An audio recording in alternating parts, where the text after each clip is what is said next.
Então vamos ver as novas atualizações sobre o estranho caso do atentado contra Donald Trump. Começando então por essa matéria que fala que o suspeito de atirar contra Trump não parecia se interessar por política, dizem conhecidos. O FBI afirmou que o perfil de Thomas Matthew Crooks, de 20 anos, em rede social, não contém postagens com ameaças. Então, por enquanto, eles começaram a investigar as redes sociais do moleque, não tinha praticamente nada sobre política. Perguntaram também para amigos e familiares, eles disseram que ele não parecia um rapaz politizado, não parecia ter muito interesse. Porém, as outras informações que foram aparecendo meio que contradizem essas informações aqui. Olha só, na escola ele não costumava falar muito sobre política, de acordo com um colega de classe que pediu para não ser identificado. Os interesses de Crooks se concentravam em construir computadores e jogar. Um outro cara que trabalhava como conselheiro escolar no colégio afirmou que ele sempre foi quieto como um ratinho, respeitoso e reservado, e que tinha alguns amigos. Isso aqui é interessante, porque até então as outras declarações diziam que ele era sozinho, isolado, excluído e vítima de bullying. Porém, já começou a circular na internet também, pelo menos um vídeo em que ele estava num ambiente mais descontraído, interagindo com alguns amigos que estavam rindo e fazendo besteira, falando besteira, em que o próprio Crooks aparecia brincando, falando que ele tinha um pênis enorme. E o pessoal compartilhou esse vídeo, um dos poucos até então que encontraram, né,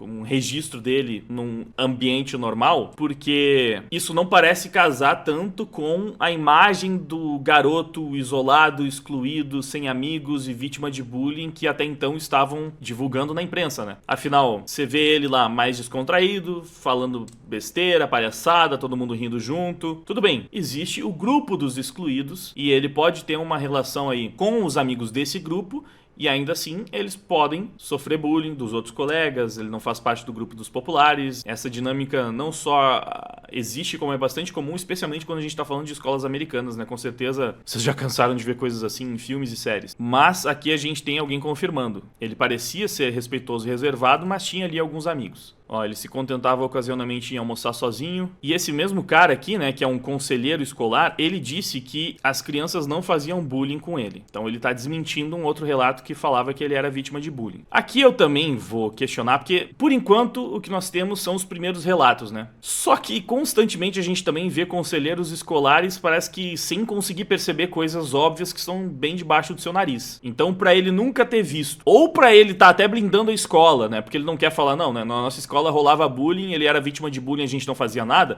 Talvez ele tá falando isso aqui, né, porque ele precisa também pensar em preservar a imagem da instituição. Esse mesmo cara também falou que ele não demonstrava interesse em política. Moradores próximos afirmaram que se sentiram chocados e perturbados pelo fato de uma pessoa da pacata cidade de 33 mil habitantes ter tentado assassinar um líder político. Os registros públicos mostram que o pai dele é filiado ao Partido Republicano e a mãe ao Partido Democrata. Aí tem aquela parada dele ter se registrado como republicano, mas ter feito uma doação para o Partido Democrata. O FBI até então está dizendo que ele agiu sozinho, mas isso está cada vez mais estranho. Enfim, as primeiras informações, os relatos das pessoas próximas a ele ficam nessa direção. Só que já conseguiram encontrar algumas coisas no histórico de navegação do atirador. E esse histórico gera uma nova teoria sobre o atentado a Trump. Essa é uma matéria da Veja. Essa é uma teoria de viés mais esquerdista, mas no histórico de navegação do garoto a gente consegue ver algumas coisas que indicam que ele tinha sim bastante interesse em política, ao contrário do que todas as outras pessoas estão relatando. É claro, ele podia ser uma pessoa mais introspectiva e talvez ele lesse e acompanhasse política, mas não conversasse muito sobre, então realmente as pessoas do seu entorno não sabiam que ele tinha esse interesse.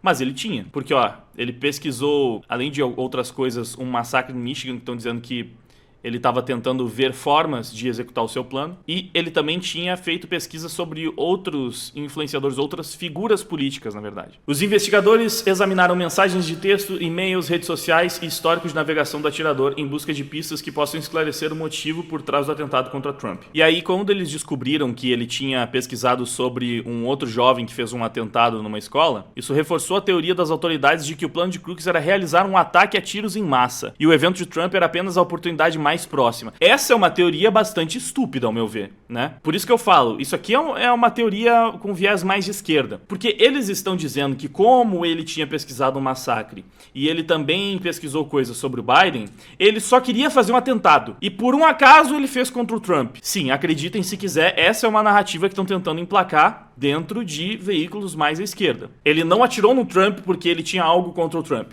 Ele atirou no Trump porque ele queria atirar em alguém. Isso parece plausível pra você? Pra mim não parece. Especialmente se a gente for pegar todas as outras coisas esquisitas que permitiram que ele subisse no telhado e atirassem contra o candidato à presidência dos Estados Unidos. Isso aqui, ó, é algo que a CNN tá repercutindo. Porque olha só, ele também pesquisou datas de Convenção Nacional Democrata. Bom, ele fez uma doação pro Partido Democrata. Então, não é porque ele demonstrou também fazer pesquisas sobre democratas que ele tinha interesse em ir lá pra atirar neles. Porque ele também pesquisou outros locais próximos onde o Trump faria discursos e pesquisou informações sobre tanto Trump quanto Biden. No dia do comício, o atirador buscou por fotos do local do comício na cidade de Butler, na Pensilvânia, e por uma loja de armas próximas de sua casa onde ele comprou balas. Minutos antes de atirar contra o ex-presidente, ele fez uma captura de tela transmissão ao vivo do comício em Butler. No dispositivo dele também encontraram fotos tanto do Biden quanto do Trump.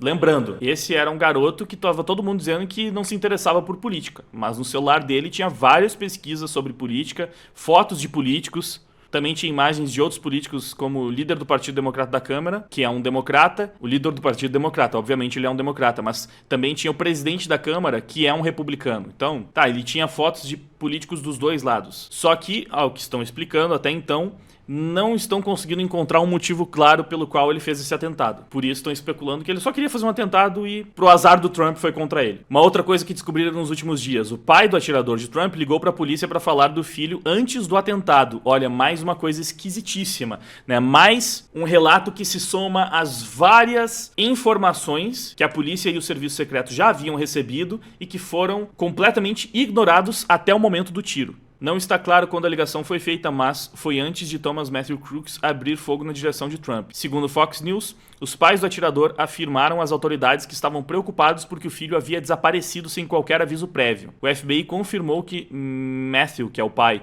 e Mary Crooks estão colaborando com as investigações do caso. De acordo com a BBC, a ligação é uma das várias bandeiras vermelhas reveladas nos últimos dias, das quais as autoridades foram notificadas antes do atentado contra o Trump no último sábado e que não fizeram nada. Por isso que fica muito difícil de acreditar nessa história de lobo solitário. O pai tinha feito uma ligação pra polícia pra falar que o filho tinha sumido, que ele estava desaparecido. A polícia avistou o garoto, viu ele fazendo uma medição do local de onde ele atirou até a plataforma, né, até onde o local onde o Trump estava discursando. Depois viu ele voltar com uma mochila, viu ele subir no telhado, viu ele se mexendo no telhado, viu ele deitado no telhado com o rifle apontando pro Trump e não fez nada até o momento do disparo.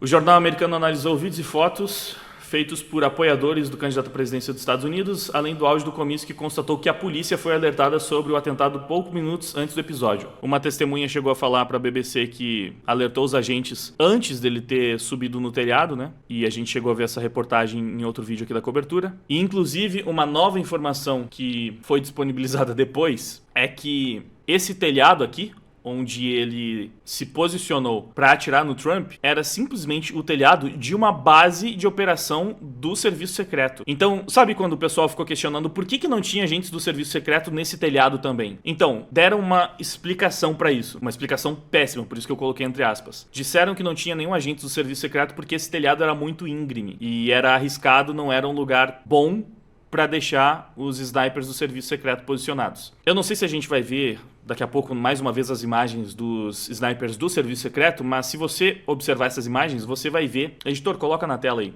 Pelas imagens, dá pra ver que o telhado onde os snipers estavam posicionados é até mais íngreme do que esse. E se esse moleque sem preparo nenhum, sem treinamento, né, de 20 anos, conseguiu subir nesse telhado e efetuar um disparo dele, como que os agentes do serviço secreto não conseguiriam? E aí ainda piora, porque, ok, não tinham agentes do serviço secreto em cima do telhado, mas tinham dentro do prédio. Sim, ele subiu num prédio repleto de policiais, de agentes. Foi desse prédio que ele efetuou o disparo. Dá pra acreditar? Ele estava diretamente acima da polícia, de agentes. É cada vez mais difícil acreditar na teoria de que esse cara agiu sozinho e ele conseguiu fazer tudo isso porque simplesmente o serviço secreto americano é absolutamente incompetente. Ok, mais informações aqui. Uma notícia do Daily Wire informou que Mike Johnson promete conduzir investigação completa sobre tentativa de assassinato de Trump. Isso aqui é muito importante, porque, como a gente sabe, o FBI está investigando o caso. Só que o FBI, nos últimos anos, já não é mais tão confiável quanto já foi. Estão envolvidos em uma série de polêmicas. Aparentemente, existe um alinhamento mais próximo aos democratas do que aos republicanos. Então, muitos desconfiam, eu também tenho lá as minhas desconfianças,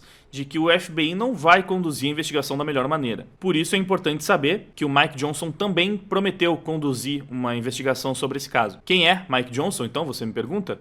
Ele é o presidente da Câmara e ele disse no sábado que conduziria uma investigação completa sobre a tentativa de assassinato do ex-presidente no início do dia durante o comício na Pensilvânia. O Johnson disse que faria o chefe do serviço secreto testemunhar sobre as falhas de segurança que permitiram que o atirador atirasse em Trump. Então, além do FBI, a Câmara conduzirá uma investigação completa dos trágicos eventos de hoje. Ou seja, os republicanos também vão enquadrar os agentes e tentar entender o que aconteceu. O povo americano merece saber a verdade. Teremos a diretora do Serviço Secreto, Kimberly Tittle, e outros oficiais apropriados do DHS e do FBI para uma audiência perante os nossos comitês o mais rápido possível. E, por sinal, a diretora do Serviço Secreto chegou a se pronunciar. Olha só. Essa diretora, inclusive, ela é uma das figuras controversas porque há poucos dias ela tinha feito uma peça promovendo as ações de diversidade e inclusão promovidas dentro do Serviço Secreto. Então ela estava comemorando o fato de que 30% dos últimos recrutas eram mulheres. A gente viu que realmente tinham muitas mulheres, até aqui na foto tem uma delas, né?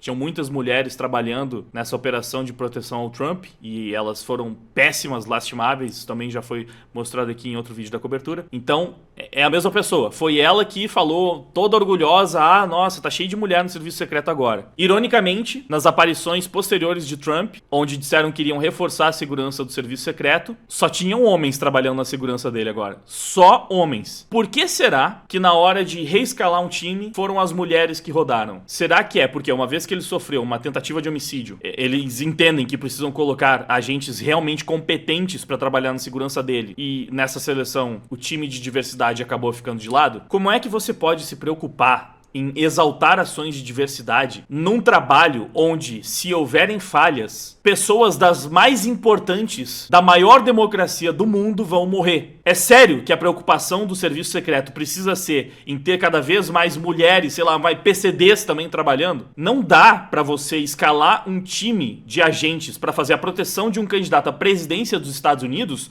com base em cota de representatividade. Isso é tão óbvio, é tão básico pra vocês verem as merdas que essas pautas identitárias acabam promovendo. Trump esteve a alguns centímetros de morrer porque tinham agentes incompetentes, se não mal intencionados, trabalhando na defesa dele. Enfim, agora a diretora assumiu, né, que houveram falhas. Não tem como não assumir. Todo mundo sabe que houveram falhas de segurança. É impossível um moleque sem preparo, um moleque de 20 anos, subir num telhado repleto de agentes, ficar no alvo dos agentes do serviço secreto por minutos e conseguir ainda assim atirar se não tivessem havido falhas de segurança, né? Aqui é a declaração dela que eu citei anteriormente, ó. Ela disse que o edifício em particular, aquele de onde o moleque disparou, ele tem um telhado inclinado no ponto mais alto. Então, você sabe, é um fator de segurança que seria considerado ali, de que não gostaríamos de colocar alguém em um telhado inclinado. Uma desculpinha qualquer para justificar por que não tinham agentes num lugar tão óbvio fazendo a segurança do presidente. Mas ela confirma, ó, a decisão foi tomada de proteger o prédio por dentro.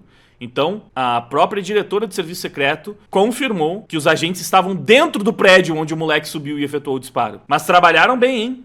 Ótima decisão. Olha, tudo sobre essa história é bizarro, cara. Não tem como você não colocar o chapeuzinho de alumínio e fazer um monte de teorias. Como é que é possível uma coisa dessas? Um moleque de 20 anos sem preparo subindo um prédio repleto de agentes, com todo mundo vendo e apontando pra ele e ninguém fazer absolutamente nada. Enfim, mais algumas matérias curiosas que saíram nos últimos dias. Olha só, o Irã tinha um plano pronto para matar Trump, segundo a CNN. Informações confidenciais apontam que o Irã poderia estar planejando um atentado contra ele, uma situação que levou o serviço secreto a aumentar as medidas de proteção ao político, como se levar um tiro na orelha não fosse motivo suficiente. Essas informações alarmantes foram divulgadas em um período onde já se observava um aumento no envio de mensagens por contas e meios de comunicação ligados ao governo iraniano, incluindo referências específicas a Trump. Nessa matéria, eles falam que o incidente com o Thomas Matthew Crooks provavelmente não tem nada a ver com essa questão do Irã. Mas, para vocês verem, né? Não são poucas pessoas querendo a cabeça do Donald Trump. Esse homem realmente corre sério risco de vida. Por um milagre, ele continua vivo. E, como a gente viu, os agentes que estão fazendo a segurança dele não são lá dos mais confiáveis, né? Aí, várias matérias nos últimos dias mostraram como a negligência do serviço secreto foi ainda pior do que a gente constatou nos primeiros momentos. O atirador foi visto 2 vezes por policiais minutos antes do ataque contra o Trump. Então, O que a gente sabe até agora, eu acho que eu separei aqui o Matt Walsh fazendo uma descrição da ordem dos eventos, mas só pra vocês verem, isso aqui já saiu na mídia inteira, tá? O Matt Walsh é um comentarista do Daily Wire e ele fez um resumo aqui das últimas informações, colocando até os horários. Ó, aqui está a ordem aparente dos acontecimentos no dia da tentativa de assassinato, de acordo com os relatórios mais recentes. Às 15 horas, 3 da tarde, 3 horas antes do tiroteio, Crooks levanta suspeitas do serviço secreto ao tentar passar pela triagem de segurança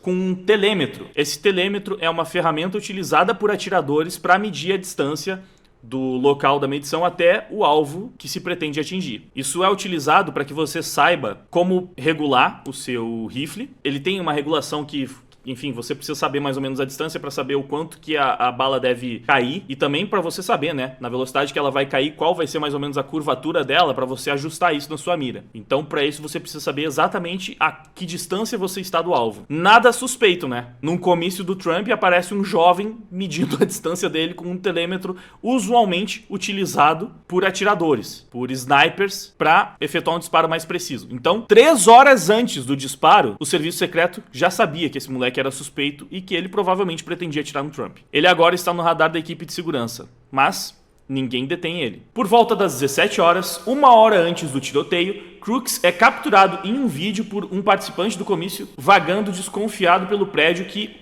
ele usaria como um poleiro, né? O lugar onde ele se escondeu para atirar no Trump. Ele ainda assim não é detido nem interrompido pela segurança. 17h30, 40 minutos antes do tiroteio, o Crooks é fotografado por seguranças rastejando pelo chão. Ainda assim, eles não o detêm. Poucos minutos antes do tiroteio, o Crooks sobe no prédio, sobe no topo do prédio, onde os agentes do serviço secreto estão alocados. Ele é notado e apontado freneticamente por vários participantes do comício, e ainda assim, ele não foi parado nem detido. Às 18h11, o primeiro tiro é disparado. Eles tiveram 3 horas para detê-lo. Eles sabiam sobre ele e ficaram desconfiados por 3 horas e não fizeram absolutamente nada. Lembrando que, somado a isso, ainda tem a ligação do pai do moleque, falando que o filho estava desaparecido. Então eles ainda sabiam que por aquela região existia um garoto que estava desaparecido e que foi notificado pelo próprio pai. O quão bizarro é tudo isso? Mas rapidinho, antes de continuar com o assunto, você já ouviu a palavra do método B-Way hoje? Sabe quando você tá jogando aquele game clássico, mas fica travado numa parte porque você não entendeu quando o personagem te disse que você precisava levar o bloco de pedra até o elevador de madeira? Tá, o que eu vou fazer com isso aqui?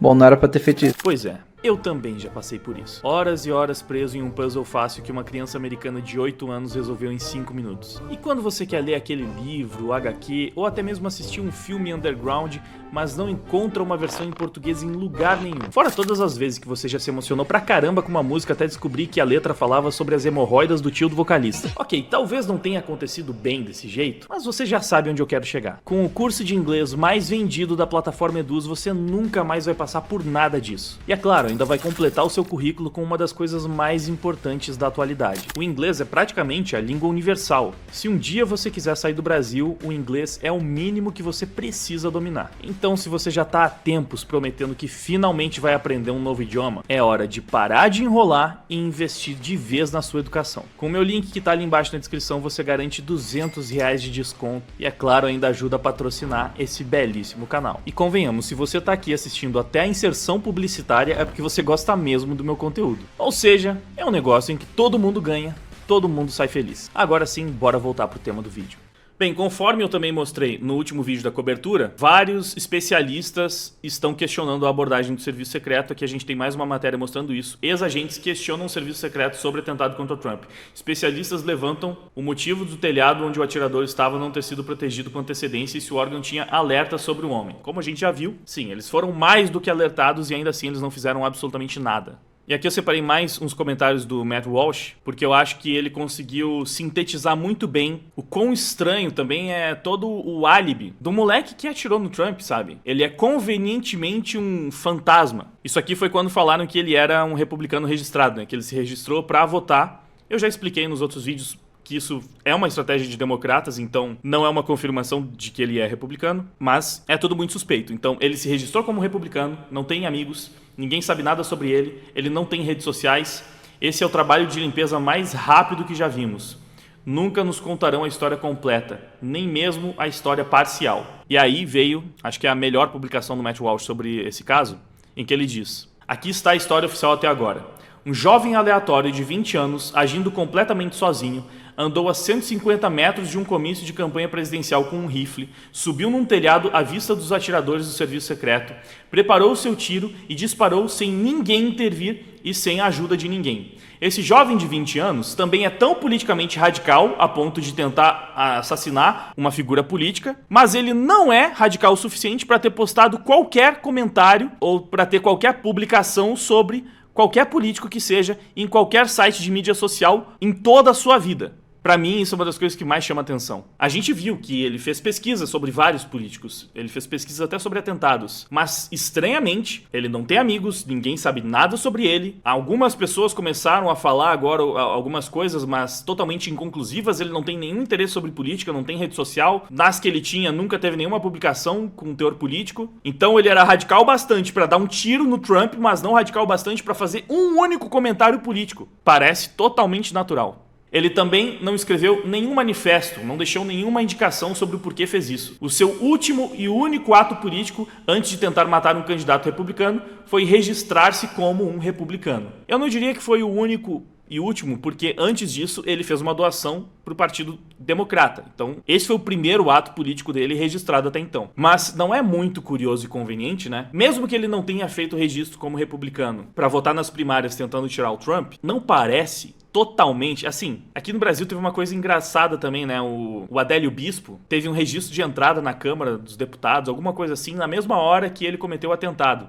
E ninguém até hoje soube explicar o motivo. Não parece a mesma coisa? Criação de um álibi? Ah, olha só, quem tentou matar o Trump foi um republicano também. Claro, né? A gente tem que acreditar. Porque é como disse aqui o Matt Walsh, você deve acreditar nisso e não fazer perguntas sobre. Ou então você será um teórico da conspiração. E uma coisa que sabemos sobre tentativas de assassinato é que nunca há nenhuma conspiração envolvida. Aqui fechou com chave de ouro. Você provavelmente conhece o Matt Walsh daquele documentário What is a Woman, né? Eu até assisti em live esse documentário. Ficou bastante famoso até aqui no Brasil. E, cara, é perfeito. É como se não fosse comum que realmente a tentativa de assassinato a um presidente da República tivesse sim toda uma conspiração envolvida. Então, se a gente imaginar que as falhas do serviço secreto provavelmente não foram tão naturais assim, nós somos malucos, estamos vendo coisa onde não deveríamos. Porque certamente é só um lobo solitário, um moleque estranho que não tem passado, um fantasma completo que num belo dia acordou e pensou, vou tentar matar o presidente. Parece plausível pra caramba, hein? Realmente. Uma outra coisa que o pessoal destacou, até o Matt Walsh compartilhou isso. Lembra que eu falei em outro vídeo da cobertura que ele foi recusado num clube de tiro porque ele era muito ruim atirando? E algumas pessoas até brincaram, ele era ruim mesmo. Gente, ele acertou o Trump. Por mais que fosse uma distância que um atirador proficiente devesse conseguir acertar, quando disseram que ele era ruim no clube de tiro, algum relato disse que ele era tão ruim que ele não acertava sequer o alvo. Ele acertou a parede. Então ele não estava conseguindo acertar o alvo, quanto mais o centro do alvo. Mas ele conseguiu, sob pressão, porque ser um ótimo atirador e conseguir atirar num alvo parado, com certeza é muito mais simples do que você atirar numa pessoa real, que é um candidato à presidência, num prédio acima de vários agentes do serviço secreto. Vocês têm noção do que esse moleque conseguiu fazer sozinho, sendo ruim de mira? Ele acertou a orelha do Trump, ele errou por um detalhe. A gente já viu as imagens. Ele errou porque o Trump moveu a cabeça exatamente na mesma hora. E ainda dizem que o vento pode ter salvado o Trump.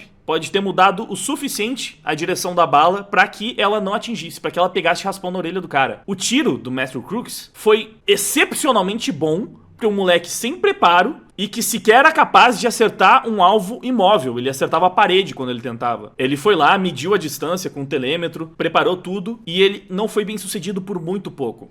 Por que eu tô falando isso? Mais teorias da conspiração indicam que provavelmente esse garoto teve algum tipo de preparação e de treinamento antes de conseguir fazer esse disparo que quase matou o Trump. Tudo bem, dava pra ver até pela postura, pela forma como ele realizou o atentado, que ele não era um profissional, totalmente. Mas ele também não parecia ser um moleque que era tão ruim que acertava a parede ao invés do alvo e foi rejeitado no clube de tiro da escola. Então essa história tá muito, muito, muito estranha. Matt Walsh ainda disse, né? O problema é que a mídia e os democratas acusaram o Trump de incitamento há 4 anos, né? Dizem que o Trump e os seus apoiadores ficam incitando a violência. Eles não podem permitir que fique nenhum vestígio de que esse homem foi incitado pela sua própria retórica, né? Que esse cara que tentou matar o Trump foi incitado pela CNN, pelos democratas, democratas, pelo pessoal do bem, que fica falando que o discurso de ódio é da direita, que é a direita que fala coisas que levam à violência. Eles não podem deixar qualquer vestígio que mude o discurso de direção. Que fale, ó, o Trump quase morreu por causa do discurso de vocês.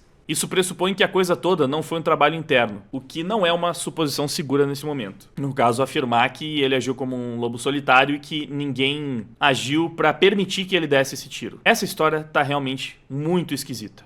Só um adendo, entre a gravação desse vídeo e a publicação dele, saiu a confirmação de que o Biden realmente desistiu da sua candidatura a presidente dos Estados Unidos e ao mesmo tempo ele já declarou seu apoio à sua vice, Kamala Harris. O comunicado foi feito pelas redes sociais e ele já atualizou as imagens da campanha Harris para presidente. É isso então, a desistência do Biden apenas confirma todas as críticas que foram feitas a ele, não só ao longo desses 4 anos, mas até mesmo na campanha de 2020, todo mundo que falou que o Biden não tinha condições, até mesmo clínicas, de ser presidente, estavam cobertos de razão. O Biden apenas foi escondido pela imprensa durante todo esse tempo. E agora que não deu mais para esconder que o Trump estava muito forte, enfim, eles admitiram o que toda a direita já sabia, e alguns esquerdistas não, justamente porque optam por se informar apenas por essas fontes que escondem deles o que eles não podem saber. O Biden, sem condição de ser presidente, sai da corrida. E francamente, Kamala Harris, segundo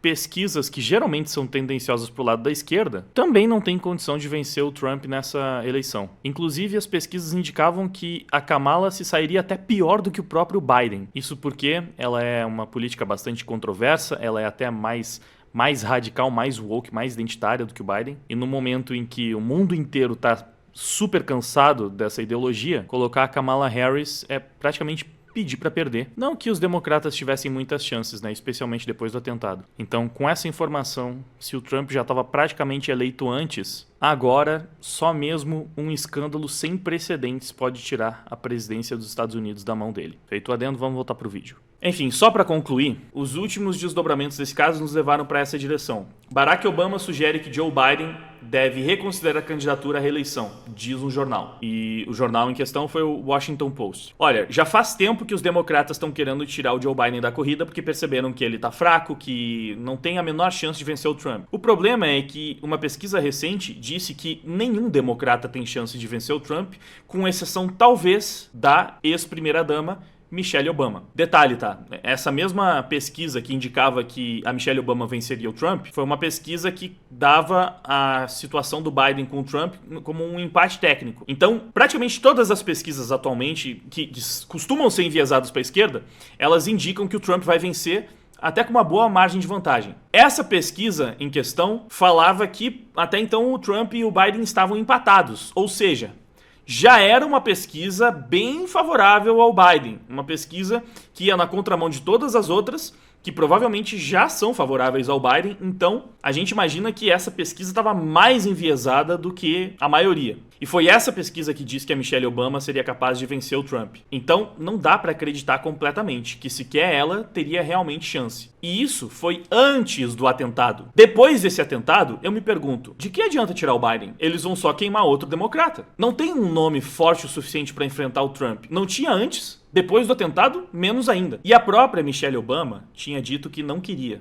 Ela não tinha interesse na presidência. O estranho é que agora, né, segundo o Washington Post, o Barack Obama, que estava apoiando o Biden, começou a reconsiderar e começou a achar que talvez seja melhor realmente tirar ele da disputa. E o Obama tem muita influência no Partido Democrata, naturalmente. O cara foi 2 vezes presidente. Foi justamente durante a gestão Obama que os democratas começaram a radicalizar mais e mais e mais. Toda essa agenda woke descontrolada que nós temos hoje foi implementada ao longo do governo Obama. Então, se isso aqui for verdade, o impacto dentro do Partido Democrata é muito grande. E aí, a chance do Biden sair da corrida é alta. Mas o que fica pra gente é que os democratas não sabem o que fazer, estão desesperados. O partido está implodindo nesse momento porque eles meio que perceberam que a disputa já está perdida, que o Biden não tem a menor chance, ainda estão tentando se debater, pensando que se remover ele e colocar um outro nome, talvez eles tenham chance, mas o que me parece é que se eles fizerem isso, eles só vão queimar 2 nomes ao invés de 1. É muito difícil imaginar o Trump perdendo a essa altura,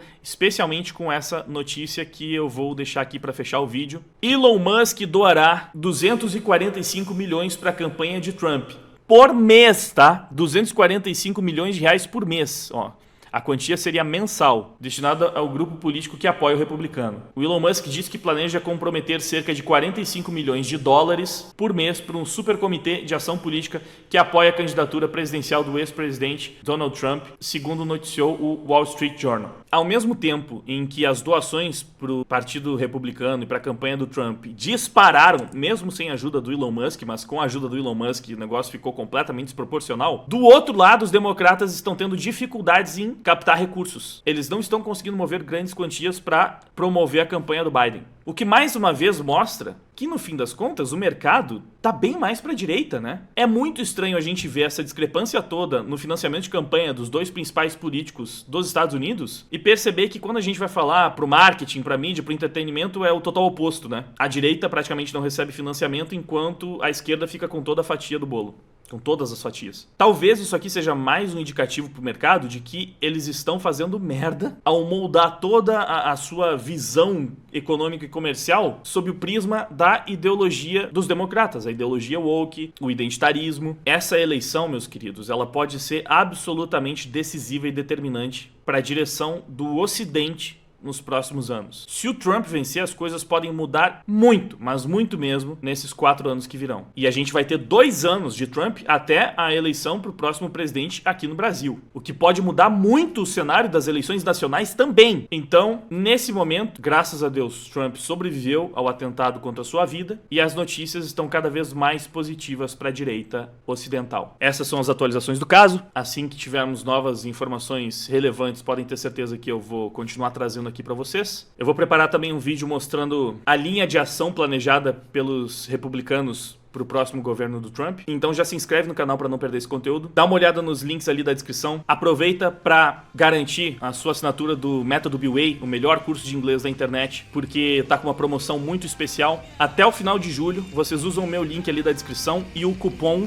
FÉRIASBWay para garantir 30% de desconto. É isso aí, 30%. Vai ficar por 12 vezes de R$ 39,70. Olha esse preço. Tá barato demais. Então, aprenda inglês, invista na sua educação e também nas causas que você acredita, né? Porque vai me ajudar, vai ajudar o grande Jonas Bressan, que é outro cara muito brabo que tá sempre aí financiando a galera da direita. Então fica a recomendação. Muito obrigado pela sua audiência. Passa o vídeo adiante. Valeu e até a próxima. Milhões de vidas no total, num pesadelo.